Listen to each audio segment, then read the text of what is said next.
Coucou les amis, donc je reviens avec les portes de l'éveil, 42 pas vers soi sous forme de questions. Moi je trouve que ces questions sont percutantes et vous avez le petit livret pour développer un peu, mais les textes sont assez courts, donc ça fait pas trop d'infos à ingurgiter.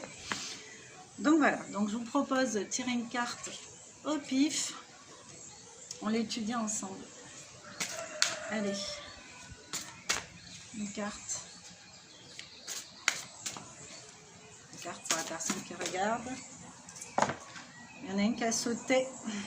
Quand tu dis oui à l'autre, sans le vouloir pleinement, que te refuses-tu? Je crois qu'on l'avait déjà faite avec Corinne celle-ci, mais ça date.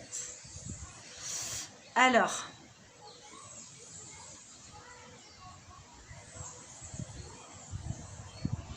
quand tu dis oui à l'autre, sans le vouloir pleinement, que te refuses-tu? Pour moi, je me refuse le... je m'affirme pas. Pour moi, ce serait ça, je m'affirme pas et je me refuse la liberté de dire non. Je pense. Enfin, moi, c'est comme ça que je vois ça. Quand tu dis oui à l'autre sans le vouloir pleinement, que te refuses-tu? Est-ce que vous avez plutôt tendance à vous sacrifier pour faire plaisir aux autres, aux gens que vous aimez, hein? Est-ce que vos oui sont toujours très francs? Est-ce que c'est des vrais oui? Est-ce que vous vous écoutez et est-ce que vous autorisez à dire non parfois? Voilà.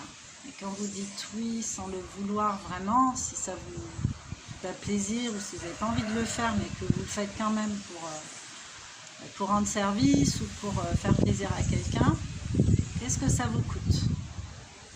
Parce qu'après vous ressassez ça, ouais, j'ai pas pu faire ci, j'ai pas pu faire ça, parce que je l'ai emmené dit, je l'ai emmené là, j'ai fait ci, j'ai fait ça avec. Voilà, qu'est-ce que vous racontez à vous? Alors, 11. Je vous lis la carte.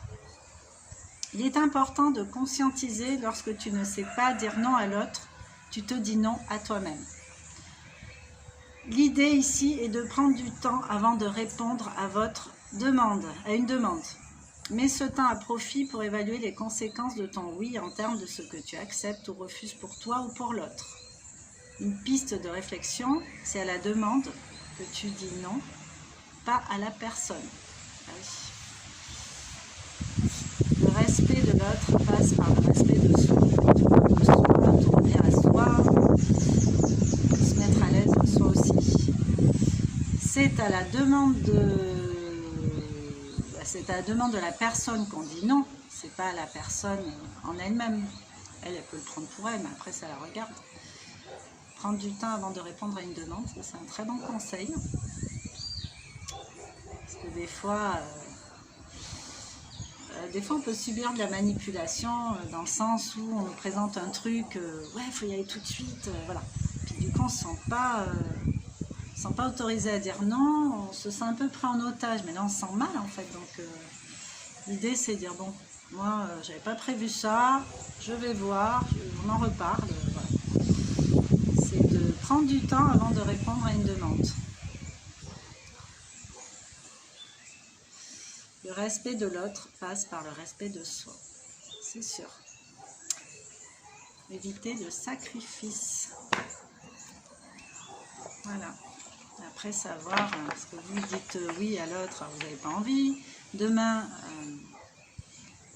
vous demandez un service, il vous dit non, vous allez trouver ça peut-être injuste.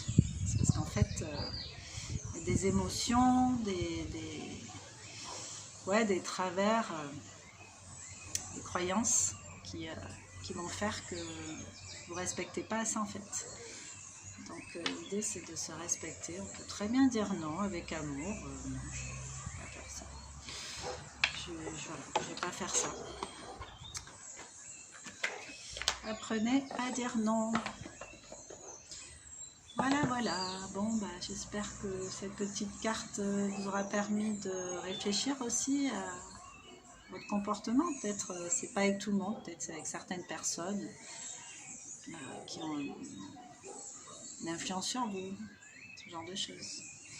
Voilà, bon je vous souhaite une bonne journée et je reviens une autre fois pour une autre vidéo. Prenez soin de vous.